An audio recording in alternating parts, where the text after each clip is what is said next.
Congratulations. My father gave me a small loan of $1 million. My father gave me a small loan of $1 million. Billions and billions. I employ thousands of people. I have a great, great company. Well, I pay a lot of tax. I love my life. And I made a lot of money in Atlantic City, and I'm very... Many, many, many millions of dollars. Barack Obama. China. Donald Trump. Kai, Donnie, Don. All talk better and stronger, bigger. China all the time. All talk. I will bring it back. I will be. Nobody can do that like me.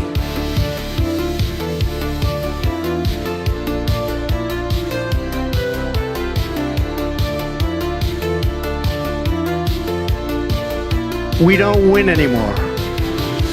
We don't beat China in trade. When was the last time anybody saw us beating, let's say, China? And I thank you. Beautiful things. General, great, great relationships. The greatest president that God, and truly great parent, the greatest president that God ever created. Incredible people. Our great country.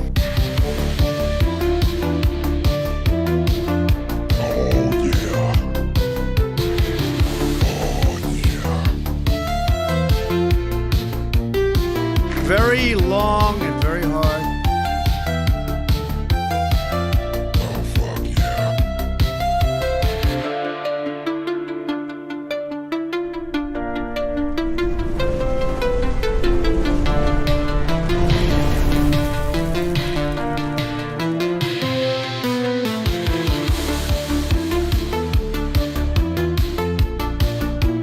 To 525.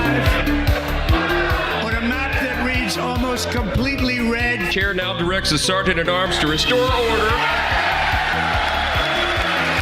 Remove this gentleman from the chamber.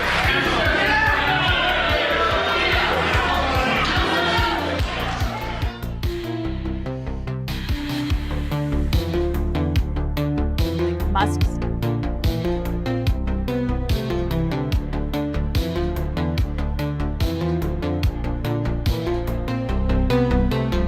In 4 years or 8 years, look at the Democrats in front of me, and I realize there is absolutely nothing I can say to make them happy or to make them stand or smile or applaud. The media and our friends in the Democrat Party kept saying we needed new legislation, we must have legislation to secure the border. But it turned out that all we really needed was a new president. I'm also working tirelessly to end the savage conflict in Ukraine. You want to keep it going for another 5 years? Yeah, you would say Pocahontas says yes. Welcome to Hump Day, bitches.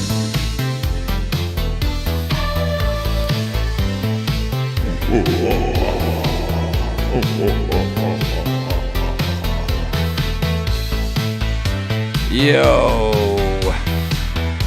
what's up, everybody? What a crazy fucking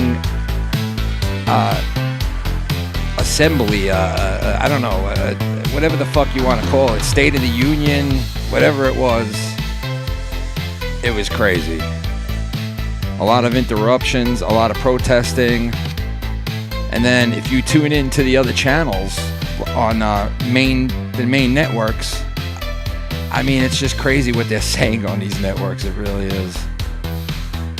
I've never seen one person so loved and so hated in the same breath. It's crazy. It really is. It's just insane. Look at these hypocrites with their pink fucking dresses on, Meanwhile, it's okay for men in volleyball to smash other women's faces, you know. Plus, the Dems don't even stand up for a boy with cancer, a 13-year-old boy with cancer. I mean, I think we've seen the lowest of the low at this point of the Democratic Party, and just biased and one-sidedness, and I don't know how the fuck anyone can move forward with these people. It's insane what you saw last night. They did a comparison on Fox of how Republicans reacted to Biden in 2024 at his address, and when he was talking about certain things that should be where politics ends, like a 13-year-old boy fighting cancer. That's when politics ends, and you stand and you applaud this kid becoming, living his dream basically, and becoming an FBI agent right there in front of Congress, right? And these people just sit there on their hands the whole time while this kid, is getting paraded around the room and everything. This kid, his wish came true. His face was just, you guys are wrestling fans, right? You've seen fans' reaction to crazy times in wrestling, right? This is one of those moments in this guy's life that was real, and he reacted to it, and the Democrats just sat there on their hands because anything and everything that Donald Trump does, they don't like.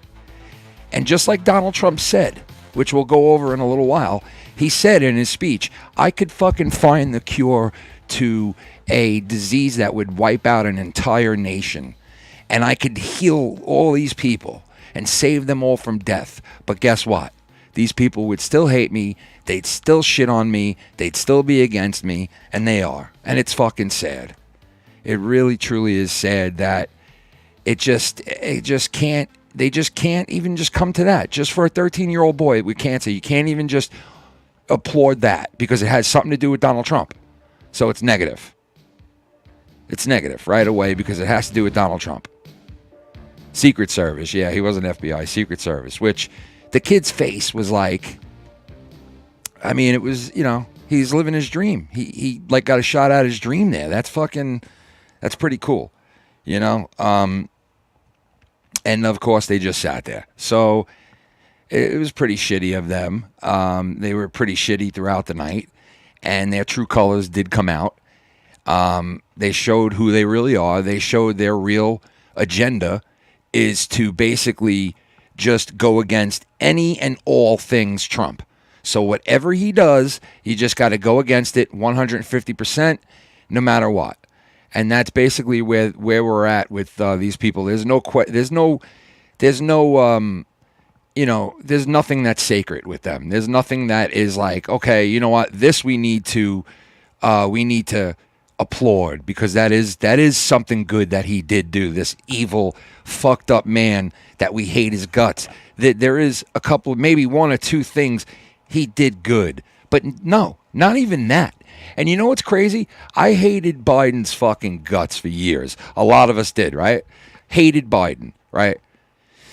And I did shit on him a lot. I did bring up a lot of horrible things because there was a lot of horrible things that had to do with him.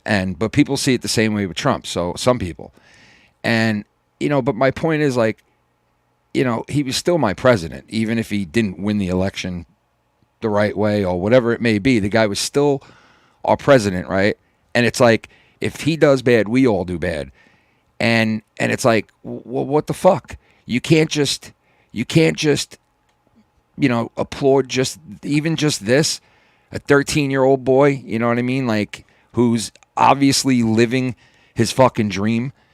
And it's a shame because it's like the hate for Trump runs so thick and so deep and so hateful that it's insane how deep and sickening that it really gets with these people. They are bloodthirsty. They are bloodthirsty. And honestly, if this guy was killed a couple of months ago, they would have loved it. And they would have been so happy about it. And they would have been interviewed and they would have said, oh, we feel bad. It's horrible that he's gone. But, secretly, behind the cameras or wherever else, they'd be like, good, fuck that guy. Fuck him. He could eat a dick. I'm glad he's dead. And that's just how deep and demented and sick and fucked up these people truly are. It's really deep. It's deep. It's 100% hatred. They want him to fail no matter what. They want him to, just fail at everything. Everything. And that's not good, because it's like, he fails, we all fucking fail, man. Like, we all fucking fail. I don't know what you don't get about that. Like, but it's okay. I mean, everybody hasn't. They're entitled to hate whoever the fuck they want. I get that. You're entitled to hate Trump, right? But at this rate, don't you think anything that he's doing is good? I mean, is there any good with what he did with Kennedy? Is there any good to, like, wanting our food to be better, to wanting our people to not suffer like they are, wanting to, like, make people live longer and healthier? You know what I mean? And our food is different than Europe. Go look it up. These are facts. Go look it up. Is there something wrong with what he did with Kennedy? Is there something wrong with what he did with, Pete Hegseth or all these people that he appointed? What's wrong with it exactly? Like Kash Patel. Oh, he said this, and this negative about this, and said that, and said this. And it's like, these people will find anything and everything. You know what I mean? And last night they showed that they will not meet this guy halfway for anything. It was fucking disgusting. It really was. Like, just the whole beginning of it, like, let the guy talk. Let the guy say a couple of words before you start heckling him and standing up there with your fucking cane. You know what I mean? Like a fucking tough guy. And it's like, I love how these people decide to stand up now. Like, where were they?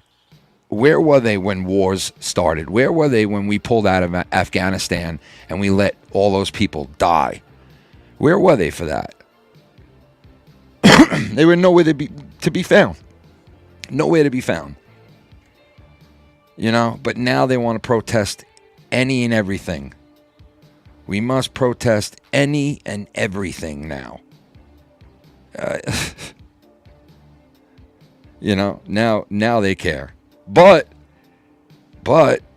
that's not good enough for them to sit there and to let them find all this frivolous spending and all this bullshit that they're putting all of our shit into. They don't care about that. They don't give a fuck about that at all.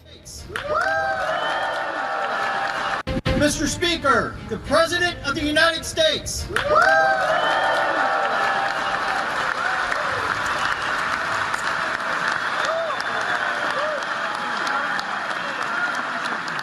Countries have used tariffs against us for decades, and now it's our turn to start using them against those other countries. On average, the European Union, China, Brazil, India, Mexico, and Canada, have you heard of them? And countless other nations charge us tremendously higher tariffs than we charge them.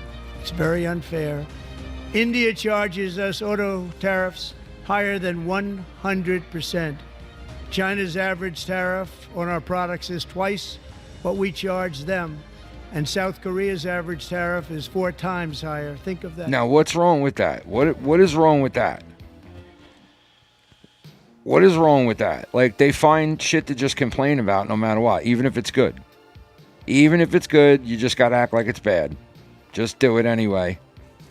Just do it anyway. Even if it's good, act like it's bad. Accomplished in 4 years or 8 years, and we are just getting started.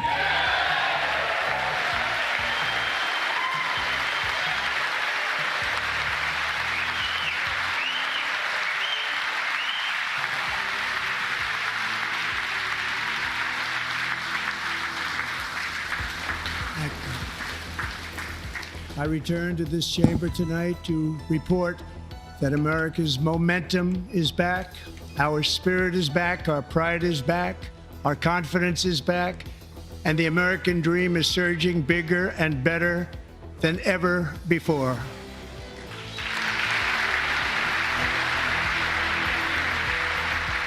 The American dream is unstoppable, and our country is on the verge of a comeback the likes of which the world has never witnessed and perhaps will never witness again.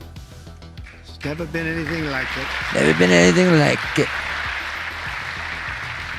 The presidential election of November 5th was a mandate like has not been seen in many decades. We won all 7 swing states, giving us an electoral college victory of 312 votes. See now, all right, so right here he's rubbing it in, right? And you know, Trump pitchforked them all night long. And they fell right into it, these people, and acted like fucking idiots. We won the popular vote by big numbers and won counties in our country. See, this is getting to them right now. This is getting to them. And if you look, I'll play the video for you guys. It's getting to them at this point. You see the vice president and the speaker starting to react to them saying this. Look.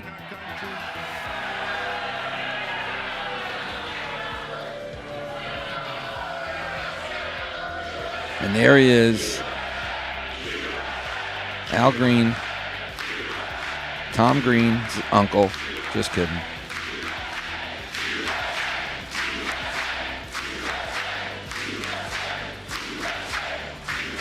Look at this side. Look at the entire side.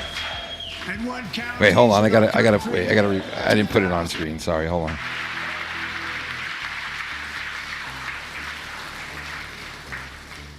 We won the popular vote by big numbers and won counties. Now, like I said, he's rubbing it in here, right? You see the speaker starting to react and shake his head right there. See him? And there's good old Al Green. That's right, baby, with my cane, baby. Slash you with this here cane, baby. Look at this entire side. Look at this entire side. And won counties in our country, 2,700 to 525. On a map that reads almost completely red for Republican. He's rubbing it in right here. Nothing wrong with that, because every president that wins this spot gets to do that. In modern history, look, there's the speaker getting his mic ready. Our country is headed in the right direction, then the wrong direction. In fact, it's an astonishing record, 27-point swing, the most ever. Rub it in a little bit more here. Because they can't take it the far left, man. They start cursing. There he is, Tom Holdman.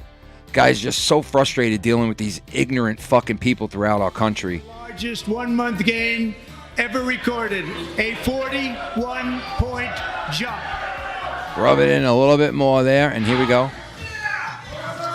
Members are directed to uphold and maintain decorum in the House and to cease any further disruptions. That's your warning. He has no mandate, he's screaming. Members are engaging in willful and continuing breach of decorum, and the chair is prepared to direct the Sergeant-at-Arms to restore order to the joint session.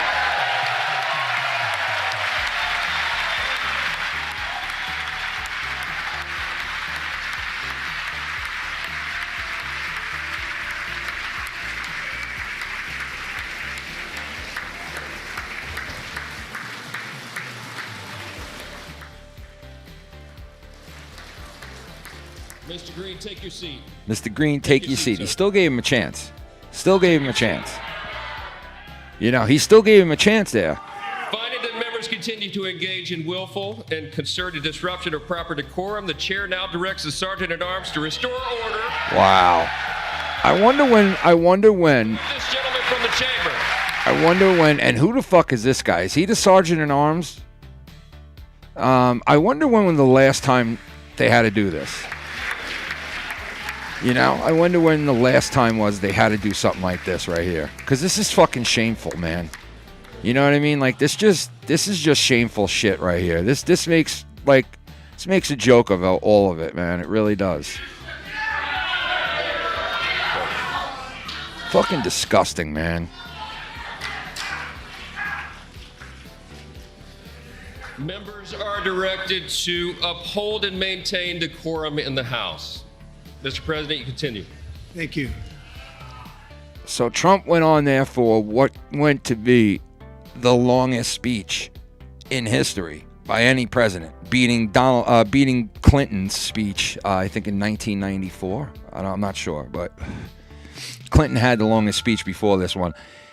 Trump goes on here to say a lot, and listen, if you don't like some of it, that's fine. You know, you don't have to, but you got to fucking find some good in the bad. If you're an American that does not like Donald Trump and you don't have the syndrome, if you don't have the syndrome and you don't like Donald Trump, you don't have to have the syndrome and not like Donald Trump. You can not like Donald Trump and not be,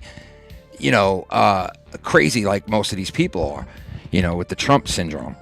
So you can not like, listen, not for nothing. At one point, I didn't like Trump. I thought he was a smug asshole at one point, right? This was like in the early, mid 2000s, 07, 08. I just thought he was a cocky fuck for a little bit there, and he is. But if you don't like him, that's fine. But you can't have derangement syndrome over it.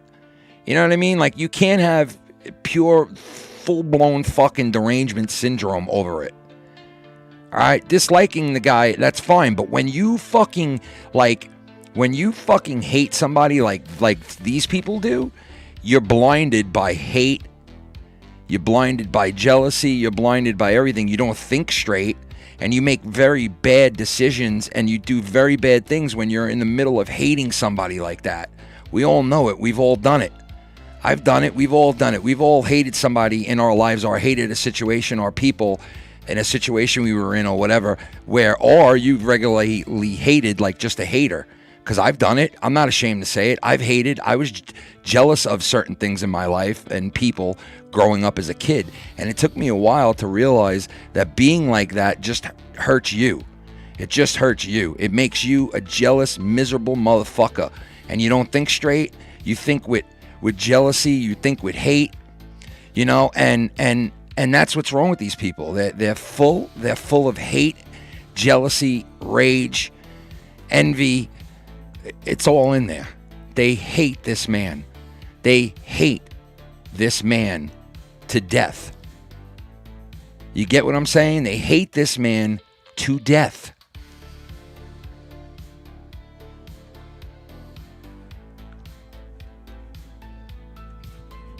If this guy would have died that day in Pittsburgh or out on his golf range, or in a plane accident, or just in general, these people would be so happy that someone's dead. I don't even wish that on like the worst enemy in the world. Why would you want somebody dead? That's forever. That's it. That's over. You gotta really somebody needs to kill somebody that I'm close to for me to be like, you know what? I hope they're dead forever. But yet, here it is. These people abso-fucking-lutely hate this man. He brings a boy up there, 13 years old. And if you want to call it like a political ploy to look good or something, why would Donald Trump waste his time trying to look good at this point? Why? Who does he have to impress? The American people? What, are they going to fire him? What, does he have to run again? He didn't even have to run again. There's no reason for him to do political, he did it out of the fucking kindness of his heart, man. That's why he did it. But yet these people will look at it and it'll be a negative fucking thing every time. Even if he's trying to wish a kid with cancer his last dream, they still want to do it. They still want to hate. They still want to be against it. They still want to shit on it. They still want to... You should have heard this shit they were saying on CNN. Oh my God, this woman who used to be a Republican, right? She's on CNN, and you got to hear the shit this woman fucking said, man. She tried to tie this 13-year-old boy who has cancer, who wanted to be Secret Service or whatever, into... Oh, well, I sure hope that these boys don't... I'll play it for you guys. It's pretty shameful shit. It's pretty fucking shameful shit. I gotta play it for you guys. This was her statement. It was so warped and just out there. But anyway, here's a 13-year-old kid whose dream came true last night. Okay, here he is. Let's listen to this. guy. He's a cute kid, man. You got to feel bad for him. Cancer, his head's all fucked up. He had 15, 16 operations. It's horrible. It really is. It's, you know. But none of those Democrats gave a fuck about it at all. At all. All right, here he is in his own words, the 13-year-old kid with cancer whose dreams. I had 13 brain surgeries, and that's how many times my personality has changed. And that's something that you don't hear from a terminally ill child. They had 5 months to live. I'm gonna keep on going until my gas tanks run out. And that's when God calls you home. You never know when God's gonna call you home. 13 I years wouldn't be old. here if it wasn't for my dad. And I know he's pretty proud of me, and I'm pretty proud of him too. And I'd like to thank President Trump, because if it wasn't for him, I wouldn't be here today. 13 years old, okay? 13 years old, dying, told that you only have months to live. Been operated on, what, 13 times, right? And that's okay. If you're a Democrat and you're a Trump hater and you don't have the Down, you know, the syndrome, not Down syndrome, but, well, maybe it is Down syndrome, but if you don't have the syndrome, right, and you're just a Trump hater, which you can be, that's fine, and you don't have that, you gotta feel for that. You gotta like connect to that. You gotta like applaud that. You gotta like, that's a positive. Even if you hate the man Trump, that's a positive. I mean, even if his intentions are to just look good, it's still a positive for that kid in his life who doesn't have much life left. You know? So, but yet, there you go. And that's the face that I was saying before with the wrestling people, the reaction, like trying to compare it to that. It was like shock and awe for this kid because he didn't know it was going to happen. And it was a very proud moment for that kid, you know? And it was special that in his small amount of life that he had and he has left, he got to live that right there, you know? And that's, you don't have to like Trump for that, and you don't even have to like what he did, but like to sit there and not applaud for that is just, it's cold-hearted. It really is. It's bullshit. It's cold-hearted bullshit, and a lot of these people should be ashamed of themselves for the way they acted. It was like full of jealousy, full of hate. And you guys want to see the comparison of last year, 2024, when Biden addressed the nation and he talked about shit that should be bipartisan, okay? He talked about shit that should be bipartisan. This is how that reaction was then, okay? Compared to what we just saw, all right? So let me play this for you guys real quick here.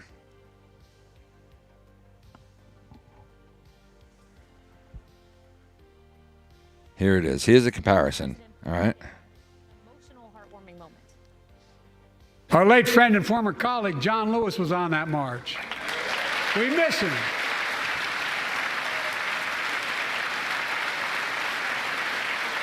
All right, he's not standing, and then boom, stand up. I got to at least applaud that. 150 hostages taken.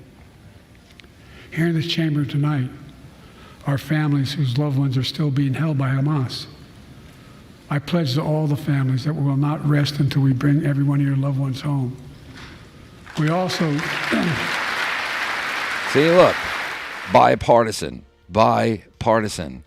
They can't even do that with a 13-year-old kid who's dying of cancer. They can't even do that. They just can't. They're fucking so full of hate, man. These people despise this man. They fucking absolutely despise this man. And what a moment this kid had, bro. And you can't appreciate this moment, then I don't know what the fuck, man. You got some cold blood, man. You got some cold blood in you. You know, that was a nice moment. There's nothing wrong with, you know, being a part of that and applauding that. And that's fine. If they don't want to applaud for that, whatever, man. I already know what we're dealing with. I don't know why people are acting shocked that, you know, that they didn't do that. But let's take a listen to this. This is what I'm talking about. This chick from CNN. You got to hear this. Or MSNBC. You got to hear this shit. The president made a spectacle out of praising a young man who's thus far survived pediatric cancer, as if the president had something to do with that. I hope he has a long life as a law enforcement officer, but I hope he never has to defend the United States Capitol against Donald Trump's supporters. And if he does, I hope he isn't one of the 6 who loses his life to suicide. How can you tie that into that moment? How can you tie that into that moment? It's fucking insane. It's fucking insane that you would sit there on TV and say that. He didn't tell people to go fucking storm the Capitol. He never once said to go storm the Capitol. I mean, what the fuck, man? If he's guilty of that, then that fucking bitch that I brought up a couple of weeks ago that was trying to get into the education building, that woman, I forget her name, if he's guilty of that, then she's guilty of that too. Because she told people to fucking go bother Trump supporters and people in his cabinet and all that shit, and to, you know, if they're at dinner, or if they're at church, or they're at blah, blah, blah. Like, it's okay to incite people and like basically doxing people and exciting people to, you know, on one side, but the other side, it's, oh no, he's a, you know, he's an insurrectionist. And I just hope that little 13-year-old boy with cancer who dreams of being a, you know, a CIA agent or whatever, you know, I hope he doesn't have to defend the Capitol one day against Trump supporters, which is more than half of the country at this point. It's more than half the country are Trump supporters at this point, like, or were in November. So what are we talking about here? These people are so out of touch and just out of focus at this point. It is horrific.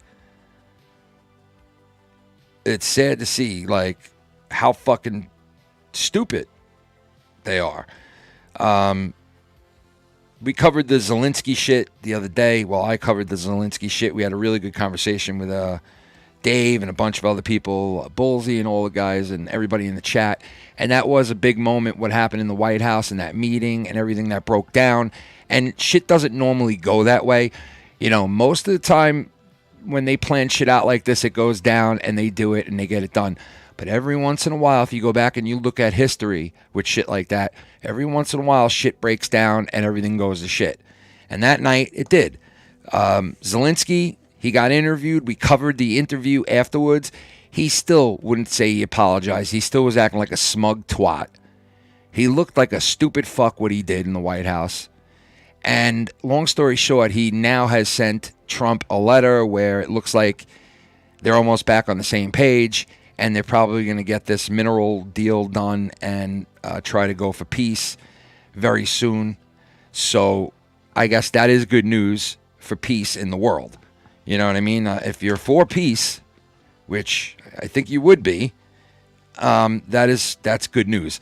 Also good news is Elon Musk finally wore a suit the other day. Can you fucking believe it? Elon Musk wore a suit yesterday at the Trump address, and Elon Musk looked pretty good in the suit, the nutbag. You know, my daughter asked me and my wife the other day at dinner, what do you guys think of Elon Musk? And I was like, well, I think he's a whack job, but I think he's a very smart whack job that I don't think wants to hurt our country, and I don't think wants to, like, make himself richer and more powerful or by doing what he's doing. And I said that. I mean, like, how else do you really answer that, first of all? And second of all, it's like, what do you really think of Elon Musk? You know, do you admire the guy? You think he's great? Do you think he's a fuck? I mean, I admire him in many ways, and I also think he's a whack job in many ways, but I understand to be as successful and to think of the things and to create the things that he's created, you got to kind of be a little, you know? I don't think you get to that unless you are a little, you know, so to say, you know? So,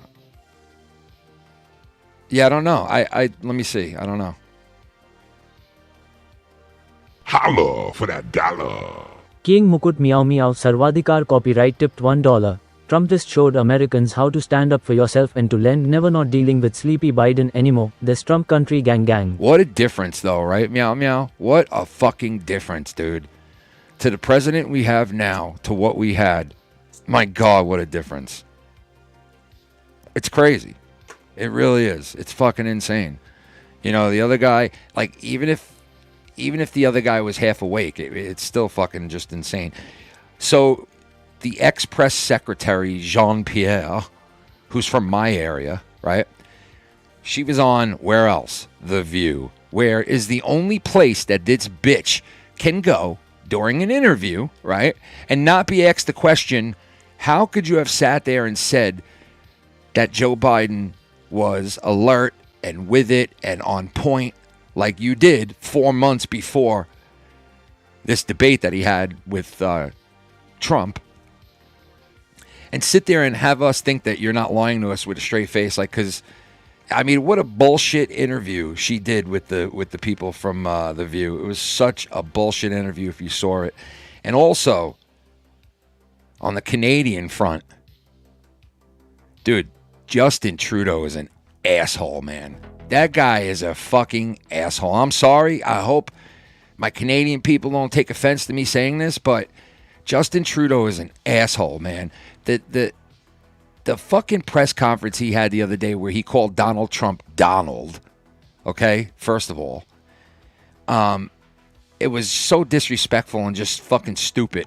It's like, what are you trying to prove, bro? What are you trying to prove? You know, this lawyer in the White House asked the question the other day, what more does Canada have to do to have Donald Trump, like, respect them and leave them alone, like, not say the things he's saying about them?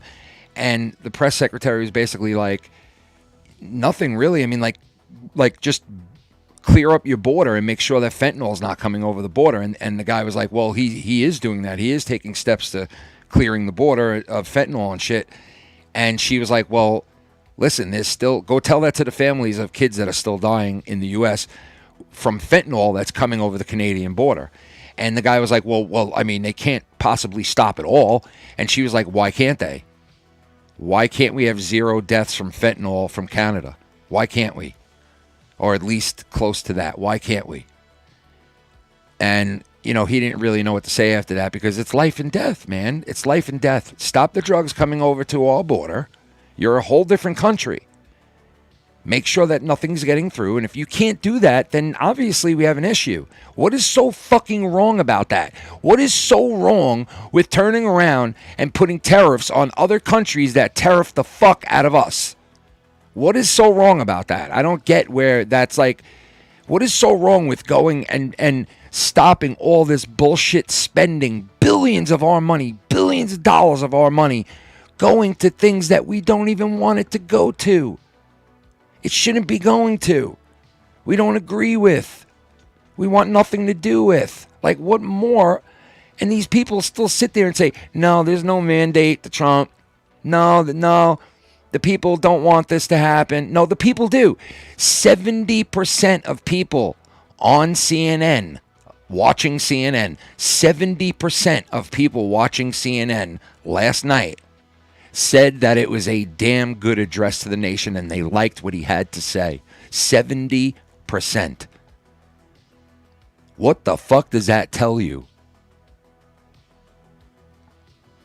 What does that tell you?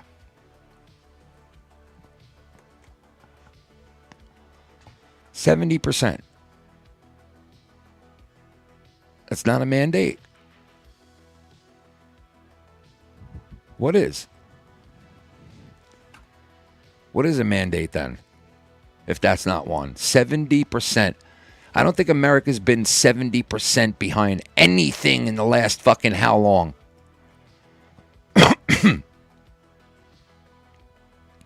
You know what I mean? Seriously. I don't think anybody's been 70% backed on anything in the last fucking decade. But maybe I'm wrong. I don't fucking know. What the fuck do I know? All I know is what I see and what I hear and how I feel.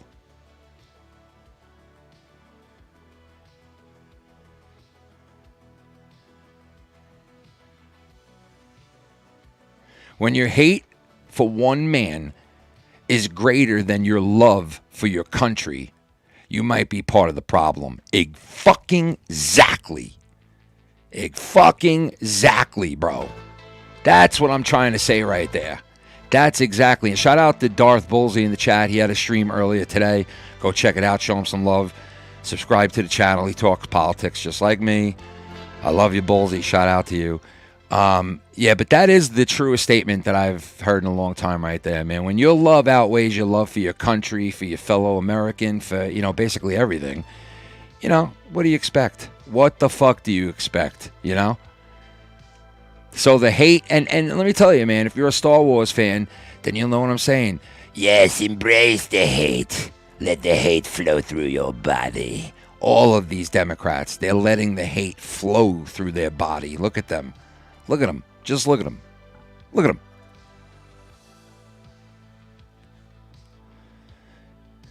So much hate.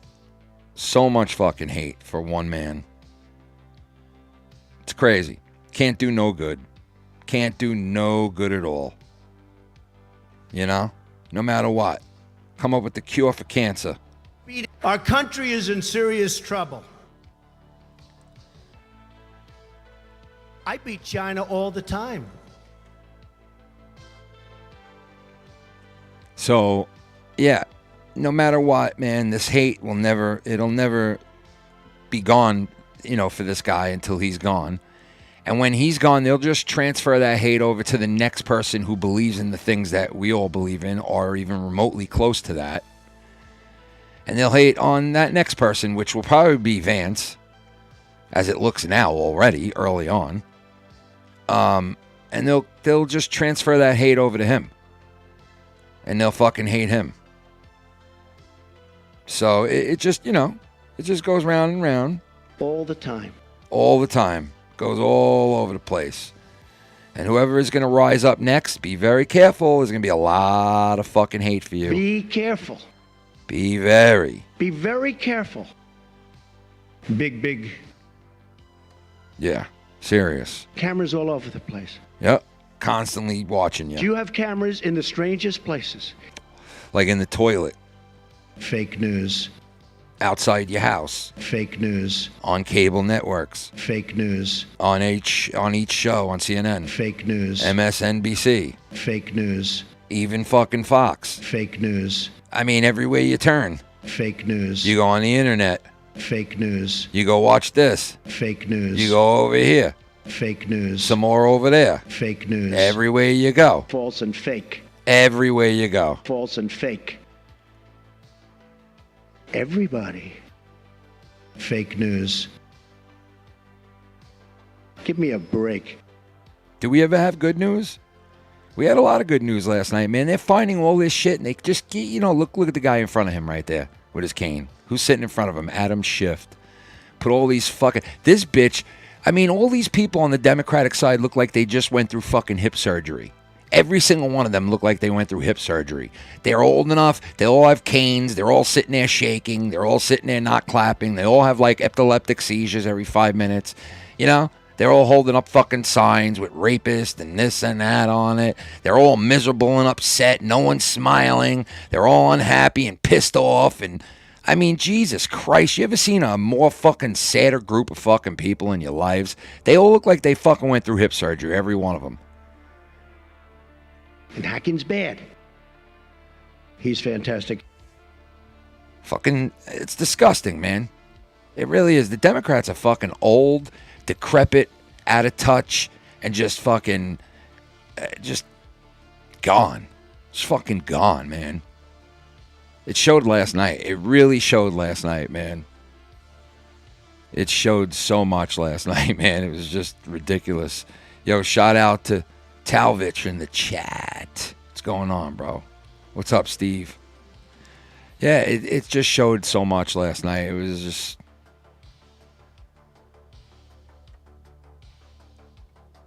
Yeah, the tariffs that Canada had on the U.S., exactly. And you'd be surprised, man, all these tariffs that all these countries had on us, like India and all these other places.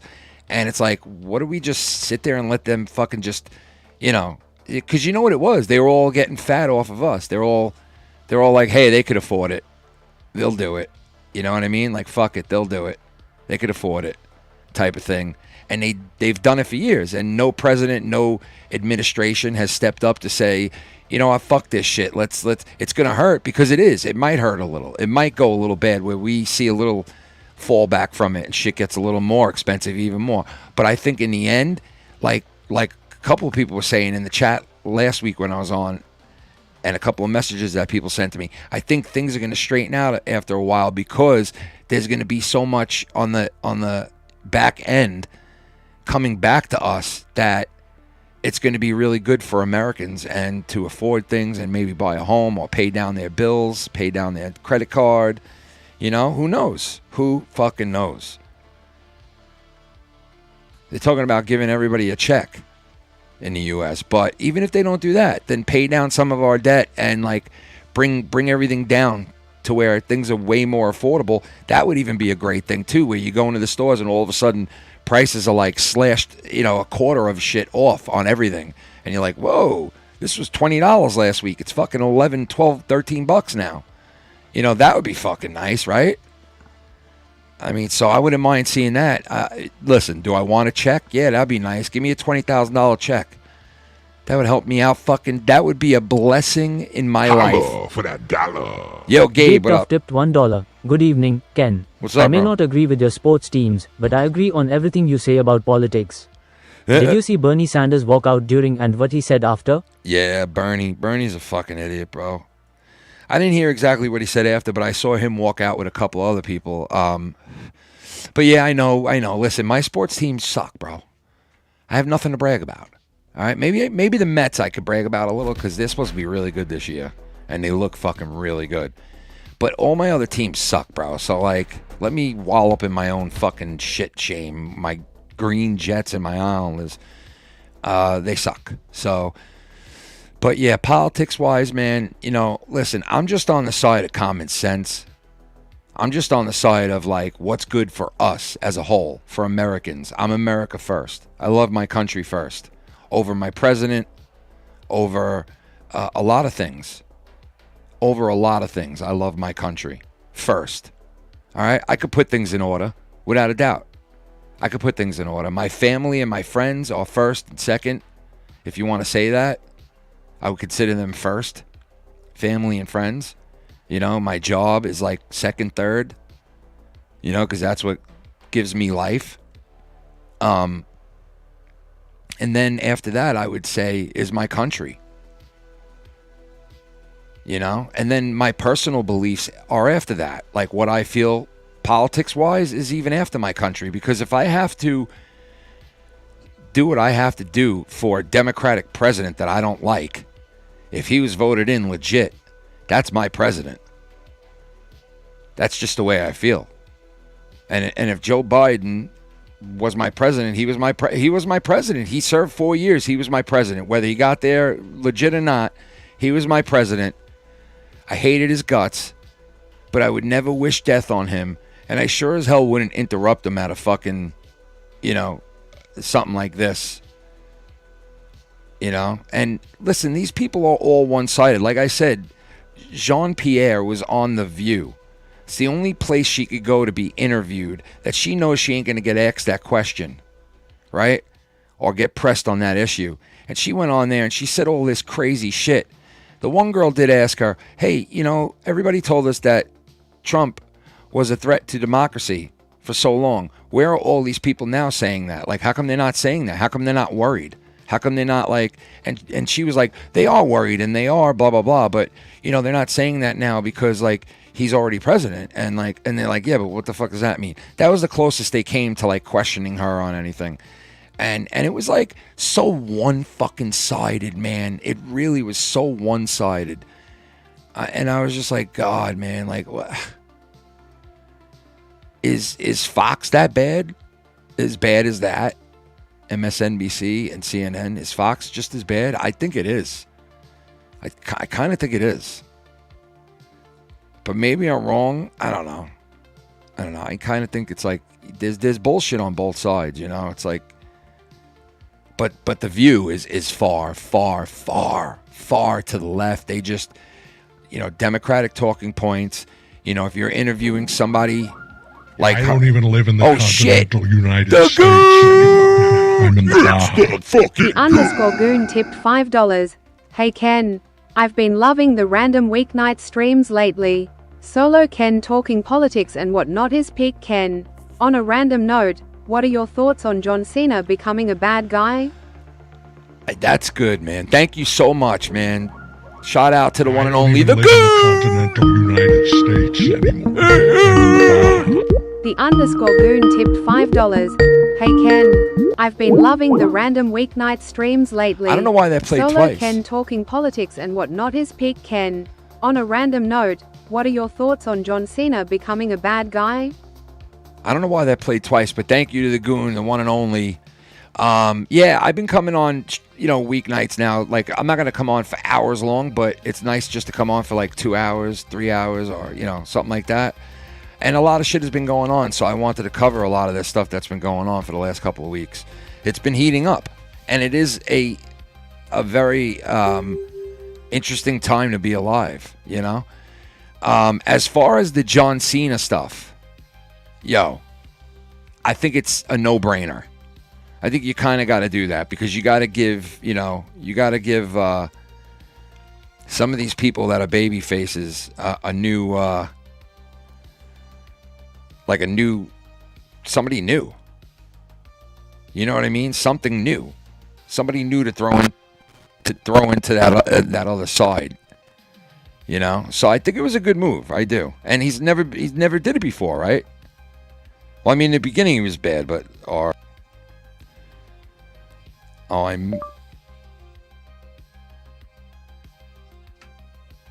damn, this mic is all right. We're good. Yeah, I think it was a good move, man. Ballsy, did you try calling me? Because my Skype was not working. Hold on, I got to boot it up. But yeah, so hold on.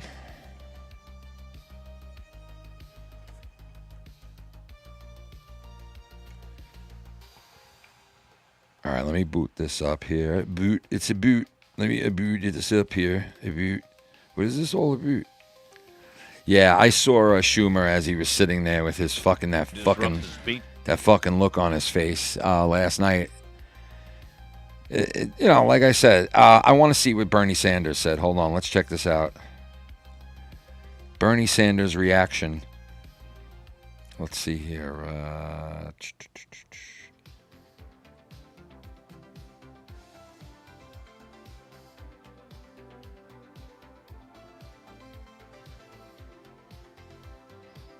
Here's my reaction. I hate Trump. I hate Trump. To the concept of the big lie, and boy, did we hear that tonight. You say something that is grossly false, say it over and over again, and have right-wing social media blast it out endless times. That's not what Biden did for fucking 4 years, though. He didn't call that out at all, right? Because it was his side. It was my side that did it. So now that it's not my side. Struggles that the American people are facing. We find ourselves wasting. Dude, anybody who likes this guy is a fucking fruitcake. Absurdities. Let me just give you a very few examples. Fruitcake. Trump claimed likes cock, and probably would take cocks deep. He won by a landslide. Remember that? A lie. Oh, lie. Trump claimed that the January 6th insurrection was a day of love. A lie. Trump has claimed that millions of undocumented people voted and do vote in American elections. A lie. Trump has claimed that climate change is a hoax originating in China. A lie. This fucking guy, bro. We're in the Capitol tonight listening to that speech. In other words, it is there for all to see. The Trump administration is not hiding it. The Trump administration is a government of the billionaire class, by the billionaire class, and for the billionaire class. Notwithstanding some of their rhetoric, this is a government that could care less about ordinary Americans and the working families of our country. My friends, we are no longer moving toward oligarchy. We are living in an oligarchic. They didn't say that when Soros had his hands all in the last administration, right? Behind the scenes, not up in front of everybody, in front of the camera, seeing every little thing that happened, right? That wasn't said, though, then. That was okay because it was for his side. I love how these people decide to take a stand when it's against them. But when it's going for them, they ain't saying a fucking word, right? They ain't saying a fucking word. Pieces of shit. So if they find enough money, their choice is whether they're going to pay down some of our debt with the money, or they could even kick back some of the money to Americans. They're saying something like people that have worked in the last 10 years, if you are a registered a taxpayer in the last 10 years, if you have paid taxes in any way, shape, or form in the last 10 years, you will be getting a check in the mail. This could be a possibility. It's nothing definite yet. It could be from $5,000 to $20,000 check or even more by the time they get done looking into these other departments that they haven't even looked into yet, and they already found billions. So if they do find a lot, they could either, there's like one of three things that they can do. And I heard the Speaker of the House talking about this the other day. There's one of three things that they could do. They could pay down the debt that we owe, kind of like paying down your credit card debt and pay that all off, which would then in the long run be better for Americans. On the back end, you would see like reductions in a lot of other areas. Or they can take the money and roll it into next year's budget in 2026, which would give us like a surplus for the first time in 50 years or some shit that they were saying. Or they can cut Americans a check, anywhere from $5,000 to $20,000 check. Each, tax-paying American. So there's many different things that they can wind up doing with this money. Will it happen? It looks like it's going to happen. One of those three things. What would be the smartest thing to do? I would think the smartest thing to do is to pay down your credit debt. If you ran into money and you had like a $70,000 credit debt, right? Every year it's $70,000, right? But if you had a $70,000 credit debt every year, right? Not every year, I'm sorry. But if you had a $70,000 credit debt, right? And you came into money from somebody in your family passed away, or you hit the lotto or whatever, for like, say, $100,000 you ran into, right? $200,000, right? Would it A, be smarter to just put that money in the bank and make money on the, whatever the fuck that is, interest? Or would it B, be better to pay off all your debt and then take whatever money you have left and put it in the bank? Now it might be only $20,000 or $10,000, but now you're at zero debt. You owe nothing on credit cards. Your credit score goes through the fucking roof. And if you ever need credit again, you have thousands and thousands of dollars at your fingertips if you need it. That ain't yours.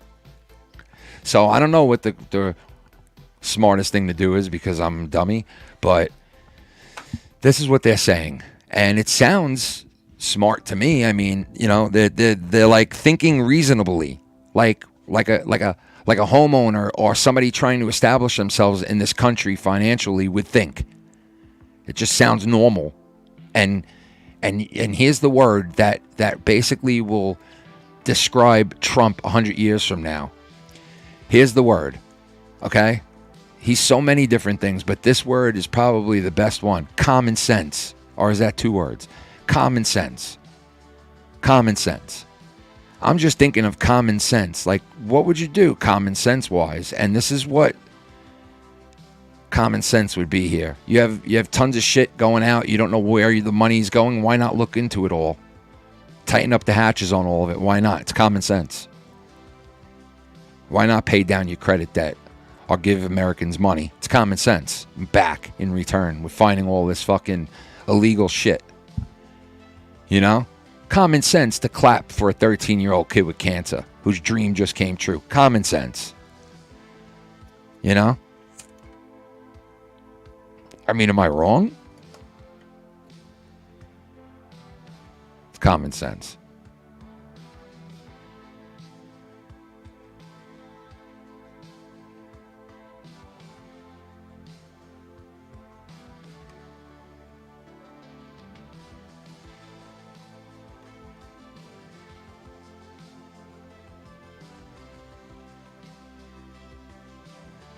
Yeah, I agree with what you're saying, Goon. No checks, just pay off the fucking debt that we owe to other people, and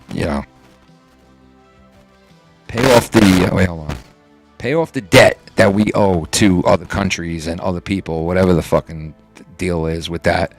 pay it all off, get it all gone, so we don't owe fucking anybody outside of and why should we owe anybody? Why should America? Why? Why should we owe anything to anybody, man? We've helped out so many people in this world, and we're always the first country to be right there, like to help out or to steal from them. You know what I mean? Let's be honest. So it's like, well, you know, yeah, we steal. Yeah, we steal oil. We go in to have wars and we do all that. And they've done it all in the past, but nobody said a word about that. Nobody said a word about that. Nobody said a word about Bush and Cheney. You know, nobody said a word about, you know, Clinton. You know? But nope. Trump fucking farts sideways and they want to impeach him. Fucking stupid. It really is. It's just a stupid fucking thing, man.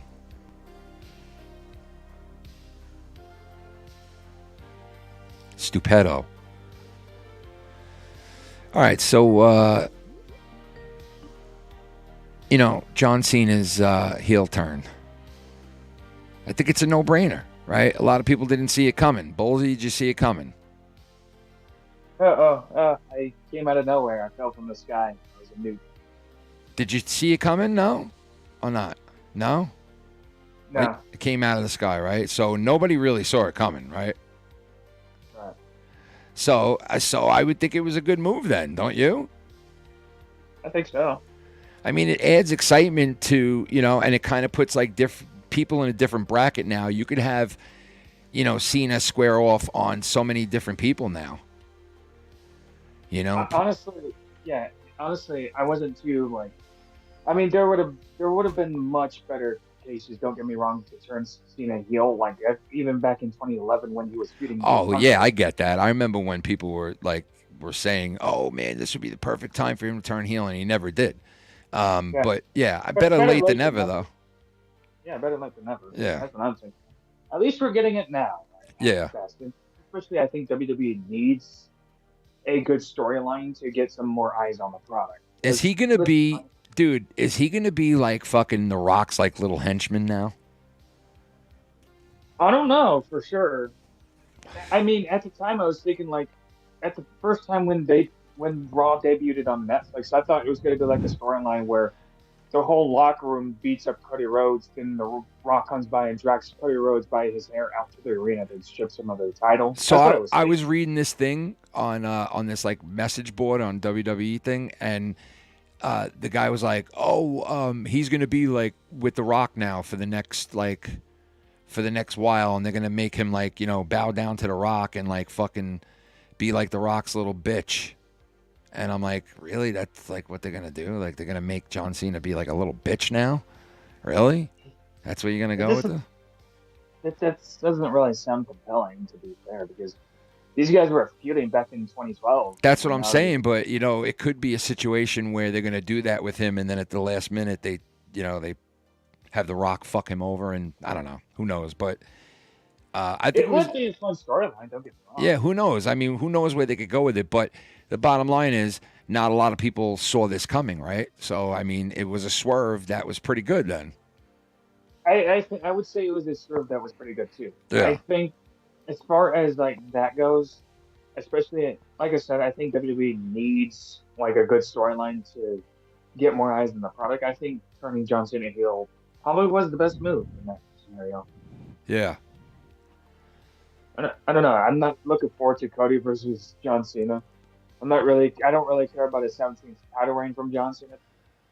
But I do think he's going to win it. There might be a possible chance that he wins it since he just turned heel.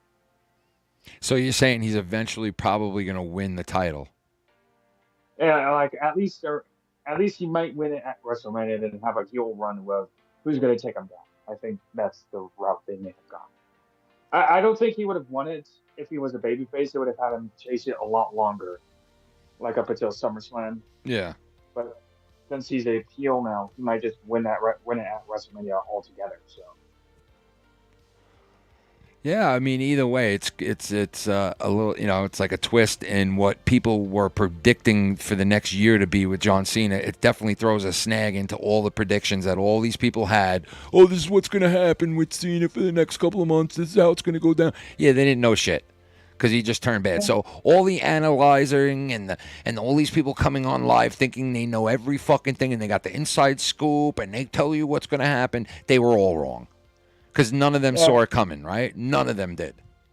Yeah, but a lot of them complained about it too. Like, oh, No, I get that. I get that, and they have every right to do that. But none of them saw this coming. I love how all these people thought they knew what was going to happen, and they were going to predict the future, just like I thought in a way. Like, because we were talking about it here too, and I said like, oh, they're going to make him do this, and it's going to be that. But I had no clue he'd turn heel. I mean, nobody fucking did, right? So, it was a good move. Yeah, but that's kind of the problem. Like in WWE, like you'll see a lot of people just predicting stuff. And it gets to a point where people are like, it becomes like, I'm going with this, right? It becomes predictable where you know where things are going. Yeah. So the reason, and I think that's also why they turned John Cena heel. You know what? Let's just do something that people wouldn't see coming. Yeah, I agree. Every once in a while with wrestling, right? It gets so predictable that they gotta fucking, like kind of what they did in WrestleMania with a couple of times. One I could think of right now with Daniel Bryan, when he was in WrestleMania, how he wasn't supposed to fight those two fights, but the fans basically like willed him into being the #1 contender. Do you remember that? I do remember that. Right? So I remember that. They kind of changed what they were going to do because the fans were like, what the fuck? And then another time, didn't they change what The Rock did with remember they changed it? They didn't want WrestleMania 40. Yeah, they didn't want The Rock versus Roman Reigns. They wanted Cody Rhodes versus Roman Reigns or some shit, right? Instead, yes, but that one was. I would have to say that one's a bit more of a mistake, though, in a lot of terms, because The Rock and Roman Reigns was already planned ahead of time, and it turns out there's a documentary done by this, like Cody Rhodes and Triple H actually sabotaged that main event. And Cody Rhodes did things he wasn't supposed to do by like pointing out Roman Reigns specifically.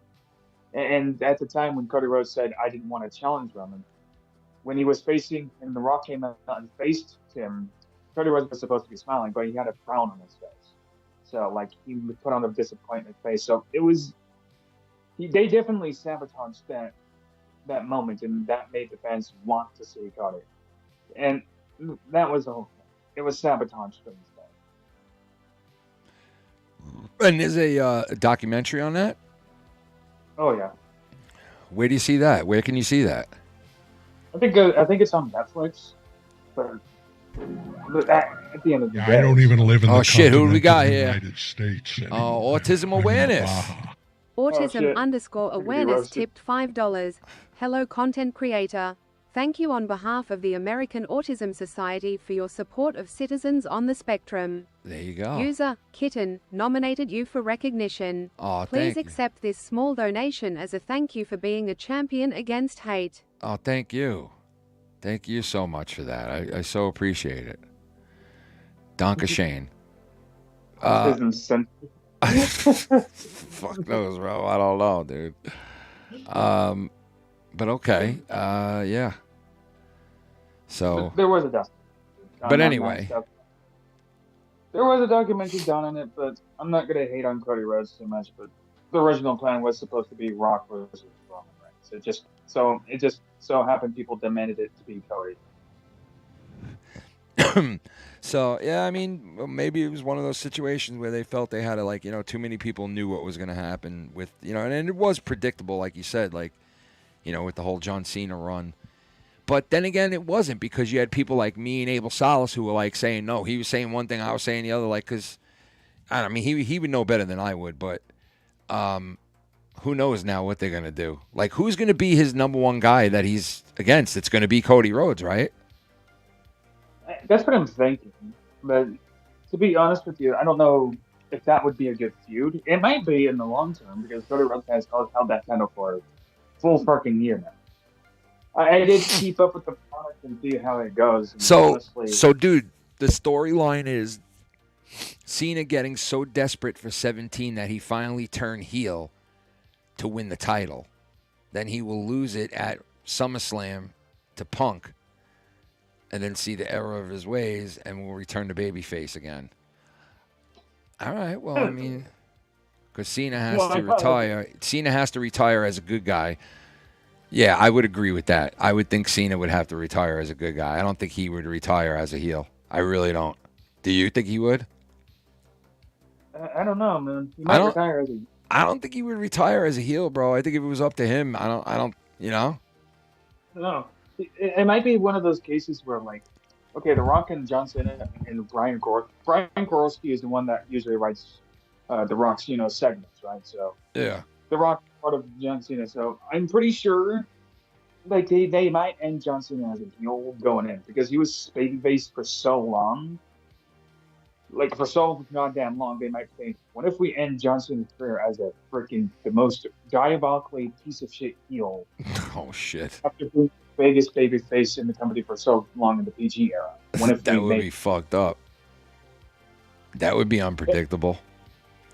Yeah, but that's not to say he might end his run as babyface either. So, again, I'd much rather just, if I'm watching it, I'd much rather enjoy it from what I'm getting it from instead of predicting what I think it should be. Yeah. Because that's how people start complaining of things that they don't get. And it's just like, oh, I thought it was going to be this. How come it's not that? No, you just wanted that specific thing to happen. That's how I'm seeing the predictions. Like, I don't think when people are analyzing and predicting things, it's only what they want to see, not how it actually is going to turn out. Yeah. Well, I mean, Meow Meow said we won't know shit till the 17th anyway. Because that's, what is that, the next pay-per-view? I think. 17th, you mean like March, April 17th, or is WrestleMania April 1st? March 17th. Oh, March 17th. So. Let me look it up. What is that? That's WWE event March 17th. According to WWE, SmackDown results, March 17th, 2023. No, that's not. March 17th, 2025, WWE. Yeah. Monday Night Raw. Is it Monday Night Raw? Like, what is March 17th? Like, oh, John Cena won't be back until then. Oh. Hustle to loyalty and respect, I guess. Whatever happened with that now? What are they going to say with that, bro? Like, he... hustle, loyalty, respect, like, that's all out the window now? Well, I guess laziness, shortcuts, laziness. Yeah, man, that's fucked. And it's everything arrogance. He's against. Yeah, it's crazy. Well, that's how John Cena actually talked about this back in the day when he was talking about how he was going to turn heel against The Rock in 2012. How he was just going to go completely opposite of the character and gimmick he usually ran with when he was babyface. Damn. It was just going to be opposite. So he might actually do just that too. So I'm not for it though, but hey, you never know. Wow, so he's got a new theme, new wrestling gear. Wow. I want to see, let me see. Is it really going to be all new? I think so. John Cena's new gear. Let's see. He could talk about a new gear if he was ever to go heel. John Cena's heel gear. Oh, shit. Is he really what? No, main event John. Come on. Get the fuck out of here. They were calling Jey Uso out back. Now they're going to call John Cena back. Main event John. How's his new...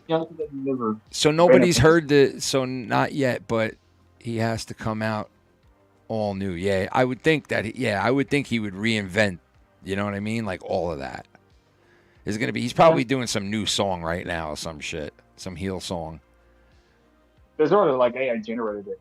Oh, apparently they had a heel theme song ready for 2012, but scrapped it because Vince didn't want him to turn heel. Oh shit, dude, that is sick. They could pull that out. Oh my god, if they could pull that out and just pull that out now, and it like is so like relevant to what he's doing right now today. Oh my god, that would be insane. That would be pretty cool. Honestly, I think they should use it. Yeah, that would be pretty fucking cool. I gotta say. Like the heel turn got so much attraction. It's insane. It's like so late in the game. It just still because it hit mainstream media when he turned heel. It you know, once in a while wrestling goes over into mainstream, you know, and they were reporting like John Cena's heel turn on like regular news networks and shit. So it was pretty big, you know. Yeah, These little kids, bro, that grew up watching him would never think in a million years that Cena would fucking, you know, do this, you know? So this makes this like the biggest storyline going into WrestleMania. So like probably one of the biggest storylines. Yeah, definitely. Ever since like 2012.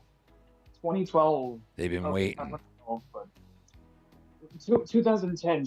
Remember Shawn Michaels versus Undertaker Streak versus Career match? Yo, he was originally supposed to turn heel during Rock and Cena 2. Yeah. Was he? Because I thought that was like around 2012. Well, I remember the back-to-back Cena Rock. I remember that shit like it was yesterday because I got back into wrestling like a year or two before that. Yeah, that would have been crazy. Yeah, but anyway, WrestleMania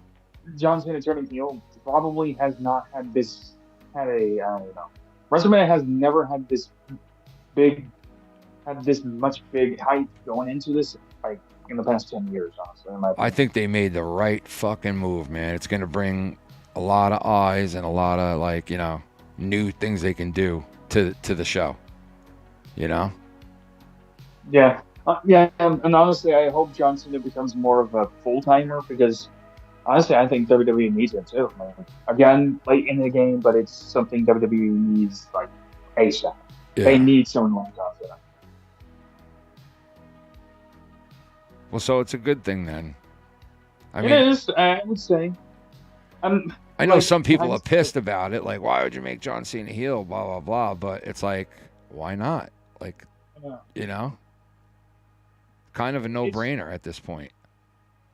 Yeah, it's just like I would get somebody criticizing it for like being so late in the game, so it doesn't match the like heel turn like Hulk Hogan's heel turn, right? So I would get that because if you like, there's moments where you could have turned John Cena heel at certain points, especially like after Money in the Bank, where Vince McMahon was about to fire him. Yeah. And I thought John Cena was going to turn heel and just beat the shit out of Vince McMahon to keep his job, like.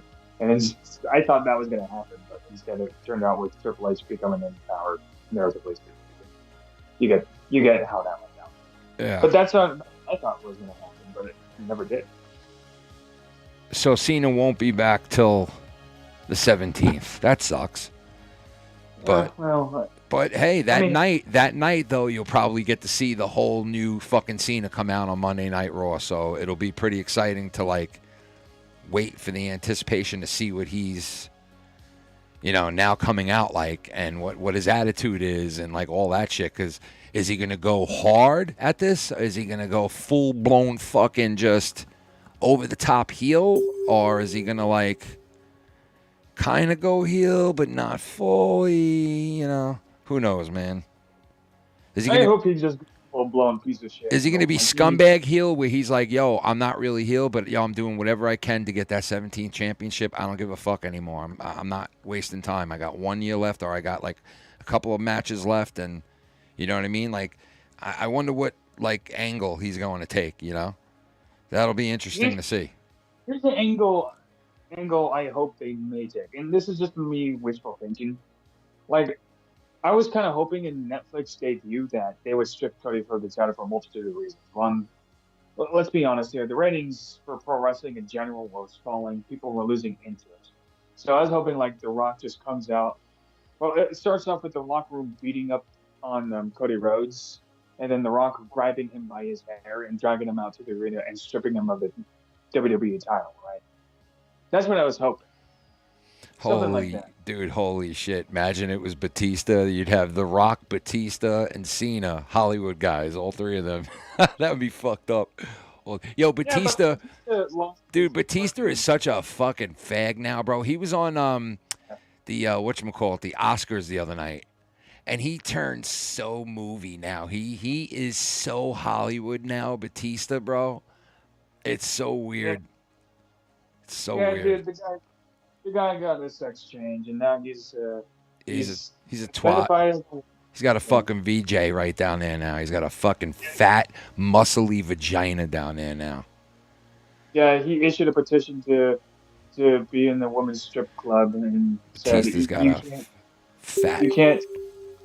you can't discriminate against me. I'm an oppressed minority. Oh God, get a grip on reality. You know what I mean? Come on, this shit. Woke is dead. Woke is dead. Yeah. Dead. But what do you think? What do you think of this? The Rock dragging Cody Rhodes by his hair out. Yeah. I think The Rock's a fucking scumbag. He could be a bad guy and still have millions of people love him. Yeah. So if there's anyone that could get away with doing that shit, it's The Rock. You know? So fast forward after Elimination Chamber. Let's say John Cena does come out. What I want, and this is just wishful thinking from me, I hope he comes out and says, fuck you, Cody Rhodes. You fucked up this whole freaking thing. You couldn't lace up my boots. I held this shit down for freaking 10 years. Yeah. Meanwhile, you keep a single top. That would be cool, bro. Like I would like that if he came out and was like, fuck you, man. I fucking held this company together with you know, Vince McMahon as the man for fucking how long, and now you come along, you think blah blah blah. Cena should totally come out and say all that shit. Say it all. Yeah. Fucking say it all, bro. You know what I mean? Yeah.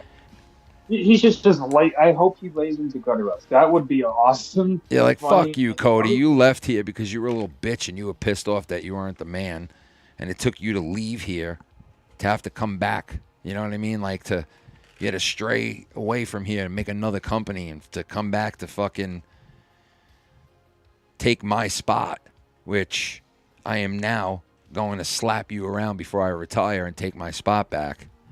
You fucking little twat. Yeah. You know what I mean? Meanwhile, Fuck this guy, man. Cody Rhodes married a black woman. Meanwhile, I actually grew up in the hood, freaking surviving. Fuck I'm Cody more Rhodes. than he is. There's some shit. I don't know.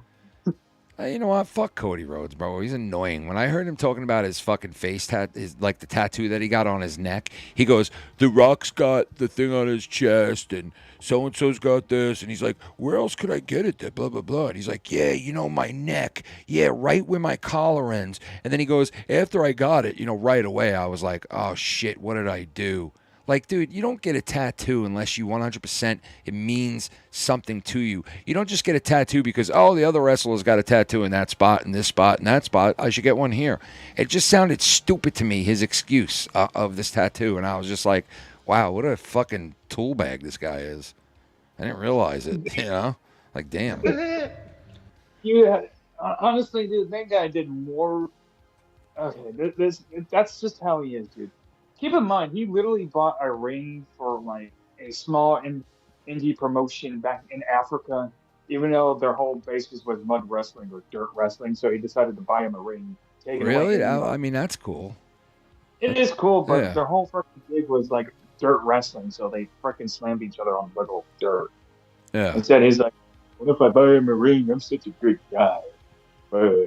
It's just like, dude, like the guy tries too hard to be liked by the internet. He spent more time on trying to be liked by the internet than actually any storyline he was participating in. I kid you not.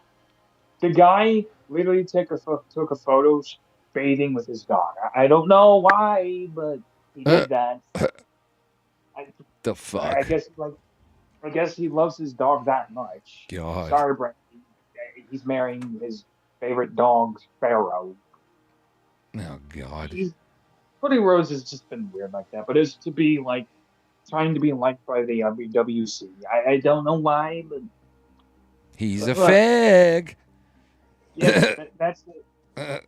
He's a fag. The bestiality is bad. Yeah, he's just a weird dude. You know, he grew up with the father who was in the company. Like, I mean, he's a, you know, listen, I respect Cody Rhodes, but, you know, I don't know. I like, he doesn't really do it for me 100%. He's not like, you know, I'm old school if you really think about it. Like, I'm like from the school of like where my WWE or WWF champion was a big fucking just a huge man. You know what I mean? Was a fucking just a monster or really, really fucking good. You know, like a Stone Cold or, you know, I don't know. It's just Cody Rhodes, he just doesn't do it for me. I don't know, man. You know? Yeah. Yeah, well, that's the kind of guys that Vince McMahon back in the 90s was looking for, like larger-than-life personalities that just look like huge compared to your average Dude, when I saw Sid Vicious for the first time come out in the WWE, I was like, holy fuck. Look at this guy, bro. Like, whoa. Like, afraid of this guy. I was like afraid of him as a kid watching. Like, holy shit, if that guy came after me, I would shit my pants. You know? These guys now, but these guys now, I look at them and I'm like, you know what? I could probably slap this guy around on the street. I'd probably get my ass kicked, yeah. But I'm just thinking, like, when I look at them, I'm like, they don't scare me. Like, CM Punk doesn't scare me. You know what I mean? Yeah, yeah. That's why I make fun of him a lot. I held off on him because it's like, you know, like I heard the promo he cut on like The Rock, and it's like, you said it. It's like, dude, you're not even feuding with him. Why do you even bother? But that's just, you know, how flimsy Phil is gonna be. I need to freaking throw a bitch fit because I need my tantrums, even though they could literally whoop my ass because they're not the size of fucking Jungle Boy over there. Remember that? Yo, wait, wait, called him a bald bullshit artist. Who called him that? Bullshitting artist? CM Punk probably called The Rock a bullshitting artist. That's fucking. I mean, that might not be far from the truth when it comes to The Rock. I mean, there's a lot of kidnapping that The Rock did on some woman, and charges turned out to be false, supposedly, but... Well, I'll tell you this, dude. I'll tell you this, bro. John Cena is going bald, and he looks like a fucking idiot from behind, okay? Oh, well, then again, I guess... It's like, bro, why are you trying to keep your hair when it's obviously fucking falling out, bro? It's time to do something. It's time to do something. You either got to hack the hair off, right? Or you got to go the full fucking route and go get a fucking hair fucking replacement thingy done. You got enough money for it, bro. You know what I mean? If you're that upset with no hair, go get some fucking plugs. At least it's in the back of your head. You can get her done. It'll be easier. It won't look bad. But, dude, looking at him now, there was a photo the other night that I saw of him when his back was to the camera, and it was like, oh, man, you look like my fucking grandfather, bro, from behind. Like, it just doesn't look good, you know? Honestly, he lost a lot of his muscle. Like, he did, right? Yeah, well, a lot of them do. Remember when Rock first went into movies, how fucking skinny and little he got at first? Oh, yeah. And then all of a sudden he got big again because that's what Hollywood started doing. Hollywood went to like the route of like what he looked like. And then all of a sudden The Rock went back to being a big motherfucker again. And it's all right. But at first The Rock slimmed down tremendously, man. I remember him in that movie where he played a gay guy in the beginning of his career. He played like a gay guy or whatever. That movie, dude, he looked the smallest I think I've ever seen him. And then he like a couple of years later, after a couple of more movies and shit, he got bigger again, and he looked like the norm. Now he's like, you know, the last like 10 years, The Rock has been huge. You know, he's probably the biggest actor in Hollywood. For Christ's sake, when he did that movie, he didn't even have to put on like fucking a fake suit like all these actors have to do. They could just put that suit on him, bro, and he looked unbelievable because The Rock's just fucking, just unbelievable body on that guy, you know? And the same thing with Cena. Like Cena had a great, I mean, listen, Cena got his start because he was what, a bodybuilder?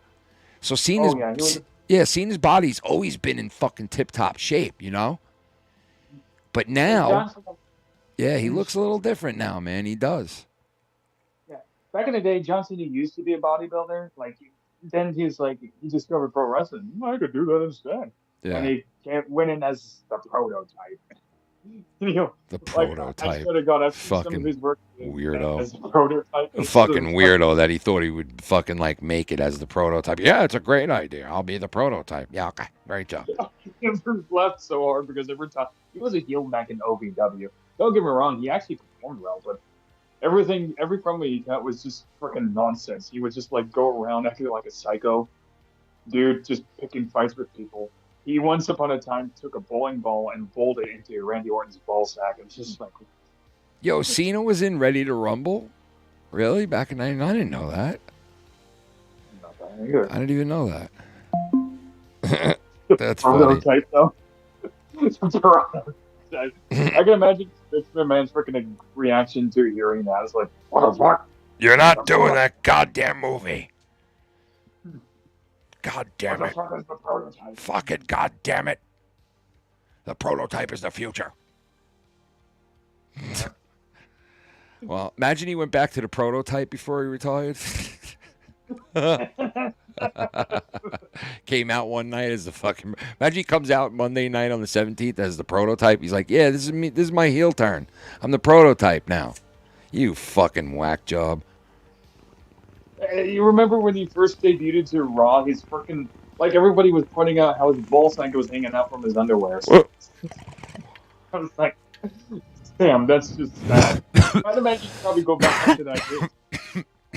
Like, shits and giggles. Like, I'm the prototype and some shit. I'd imagine. That'd be great. Fucking guy, man. Oh, man. Yeah, and by the way, John Cena was almost fined for using the prototype gimmick in WWE. Vince McMahon did not like it. Yeah, I mean, it was terrible. You know? Yeah. It was like whoever thought that he should go out there like that was fucking just stupid. But a lot of these guys, dude, when they first come in, look what they don't have like something that's, you know, rock solid right away. Well, Brock Lesnar came in with this body, and he came in already looking like a huge when Brock came in and you saw that fucking animal's neck and you were like, holy fuck, dude, that guy is another guy that like, oh my God, when he made his debut, like, yeah, right off the bat, he was, you know. Yeah, you would have mistaken him for a guy who eats bones along with the who eats steak, including the T-bones. You would have looked at him like, does he eat steak with T-bone, including the T-bones? Like, fucking guy's a monster. Fucking guy was an absolute monster. And then he started flipping off the top rope and doing crazy shit like that. Like, you're like, what the fuck, man? This guy's out of his mind. He almost landed on his head. Oh, yeah. Christ. Back in the day, did you know the moons? Well, what's the shooting star press, right? Did you know his shooting star press was used to be his finisher back in OVW? Oh, really? Oh yeah, he that was the move that he was used to doing. Like he did that on like every match he was, up until he reached WWE, and he was like, I need to be safer about this, and instead you got the F5. In which, to be honest with you, I like the F5 better than the shooting star press, but the shooting star press was really cool when I first saw him do it. It's like, holy shit. Yeah. The freaking lengthy gun on there too was like, it's like, okay, this guy's a superhuman. You couldn't convince me otherwise. No, he was a fucking freak. Well, he was also wrestling Kurt Angle, who was a freak of nature himself. Like Kurt Angle himself was actually like very athletic and very strong. Like, oh yeah, I mean he was a world-class athlete. You know. Honestly, those are like one of my favorite matches to see, like Kurt Angle versus Brock Lesnar. You go back and watch them, like those guys. Like, I know you want to talk about a banger. There's nothing you'll see come much better than Kurt Angle versus Brock Lesnar. That's just me, though. Oh shit! I'm trying to read this real quick. Fuck. What's today? Thursday? No, Wednesday? Yeah, it's Wednesday. Hump day. It is hump day. All right. Just want to make sure. You know what? When you brought up John Cena's hair and going bald, Yeah.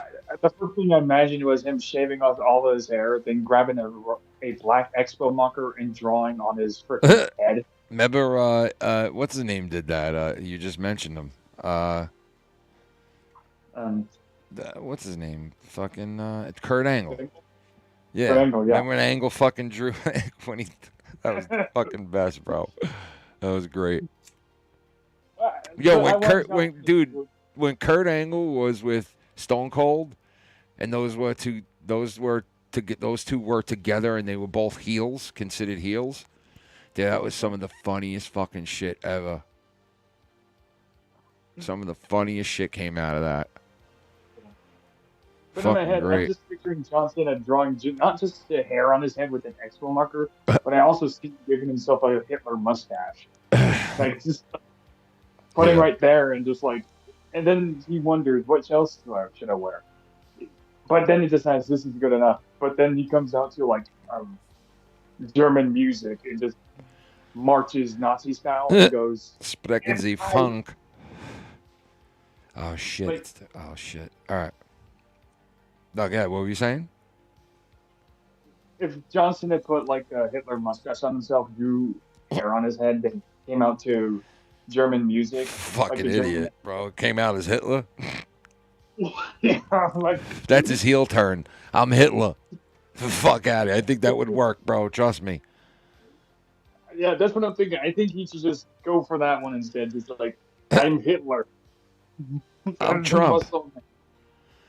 I'm the real Hitler. I think I'm Hitler. Like, he comes out and he's like, I really think I'm Hitler. Like, I really feel like I'm Hitler. And he's got the mustache, the whole fucking get up. And he's just like, you know, the German music, everything, bro. He'd be fucking, they'd fucking, I know, but you know what? I can't wait to see what he does come out like, man. Because supposedly he's going to lose, like, the shorts. He's going to, who knows, man? He might come out with a bald fucking head. Who knows, bro?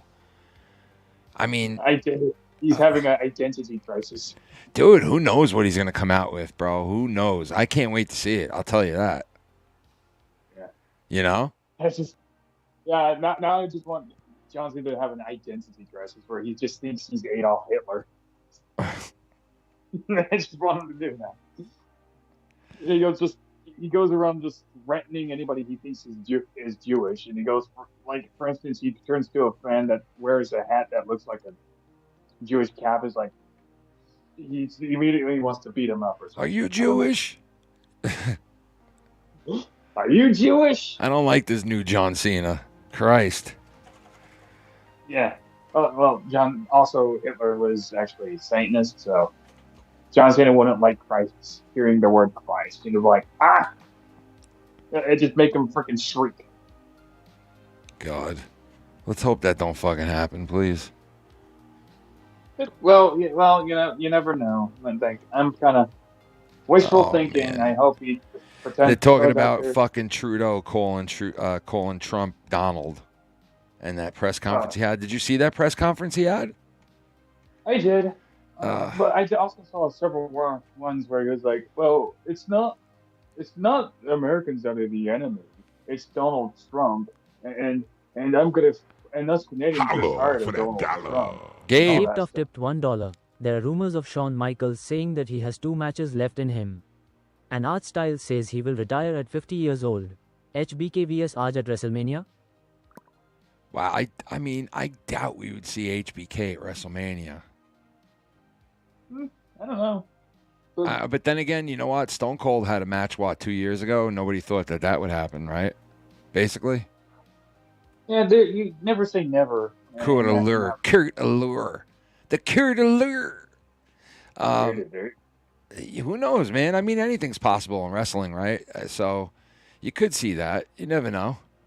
Yeah, but talk about Justin Trudeau. I've listened to some. One of my favorite ones where he was talking about like how Canada is going to remain strong and we're going to go against Trump in a tariff war and some shit like that, even though he caved into him the first time they met about it. Talk about Justin Trudeau. Ken, this guy can't even do basic math. Well, I mean, how long has he's been prime minister, right? For a long time, right? Like 10 years, I think. Damn, bro. Like, I mean, listen, he's been in control for a long time, Trudeau. And he had balls getting up there and going, Donald, and saying all that, like, because he's pissed about the tariffs, man. And all these countries are mad. And it's like, yo, but we're doing it for a reason. He's not just doing it to do it. It's like, it's happening for a reason, you know? The problem is there's like so much to unpack about the freaking tariffs, and there's so many clips you played. You gotta understand, there's so much to unpack right now. It's insane. It starters for Trudeau and the freaking tariffs. People freaking out over tariffs. Do they just forget the fact that we were heavily taxed? Our federal taxes were going over to foreign nations, $750 billion. I know. You know what? I know. $750 billion to like Ukraine. The Democrats don't care about that. I'll tell you that. They don't give a fuck about that. $550 billion to freaking illegals riding on buses. Like, there's so many examples. Over $1 trillion to foreign countries and people. Federal tax. That's what we're talking. Over trillions of dollars of federal tax. And the word about tariffs. Yeah. Are you out of your mind? Yeah, it's ridiculous, man. I understand. And a lot of libertarians are like, well, tariffs is also taxation, and it's taxation is that. I agree with that, but here's the problem with this. The United States has become too reliant on foreign products from other countries that also tax the United States heavily. This is things that is not covered by the media. Like, do you understand the complexities and the reasons why Trump? Like, you have to understand, Trump is trying to bring incentive for Americans to buy American products. Yeah, and come back to America and build here. And there are a lot of companies that have announced since he's been president that they're coming back to the U.S. You know, but they don't give him credit. Yeah, there are a lot of companies like located in other regions of nations that are in other regions of nations just do business because like there's no one's because Americans lost incentive to buy their own shit. Yeah. That's the reason why tariffs are there. It's not because the tariffs are actually a good thing. Nobody is saying tariffs are a good thing, but it's a political strategy to bring back incentive to buy American products. It's like the only thing he can do to some of these countries. He's just giving them what they're giving us. Like, for instance, India, they have almost 100% tariffs on us. And so like none of our shit is sold there at all because it just doesn't pay to have our shit sold there, which they would buy if we could sell there. And it just won't happen because of the tariffs. So now he does it back to them. So you want to send it to us? Now we give you the same thing back. And these people are pissed about it. And it's like, but you're doing it to us. And some of these other countries have backed out of like the tariffs on us to try to get Trump to back off of his tariffs. And a lot more other countries are going to do that, which is going to drive down the cost of a lot of things. So, you know, hopefully we'll start seeing some of these things pay off for us soon so we can turn around to people like the Democrats and be like, ha, see? It is paying off, you fucking idiots. You know what I mean? So hopefully that'll happen soon. Well, it is going to pay off. And that's the thing. The only issue is that like I said, a lot of libertarians do not like the tariffs. Understandably so. As a libertarian, it's not the fact that tariffs is a good thing, but we have to understand the political strategy come into play. Yeah. It's easy to throw shade and stones at Trump. There's a lot of reasons to criticize Trump. Don't get me wrong. Trust me, there is. But tariffs, honestly, isn't one of them, including the fact that, let's be honest, like countries like India, Canada, China, Ukraine have been putting tariffs on the United States, even when the United States is one of the biggest funders of NATO, right? Yeah. And the United States has been one of those like worldly people trying to police the world and help. Yeah, and it's like why do we even bother? And then let alone why do we bother? But we send everybody fucking money too on top of it. We go in and destroy it and then rebuild it. That's so small. You know what I mean? Like we go in, destroy it, and then we rebuild it. Our great country. Yeah. It's fucking ridiculous. And that's one of the reasons why I covered like the Ukrainian COVID if you got that again. Like Starmer, like for instance, Starmer, one of the guys who go like, Ukrainians the underdog. Meanwhile, he'll freaking imprison his own citizen for making a tweet. Like, I kid you not, this same guy, Keir Starmer, who's apparently now standing with Zelensky, even though he's already, he was already donating to Zelensky in the war pipe, is talking about how we stand with our allies. I know. Ukraine isn't actually allied with the NATO, but they've been trying to make Ukraine part of NATO for so long, since 2014. It's yeah, just to piss Russia off, basically. I had truly great parents. Yeah. And like, there's so much to cover about like Ukraine and Russia conflict. It's before even the war began in 2022.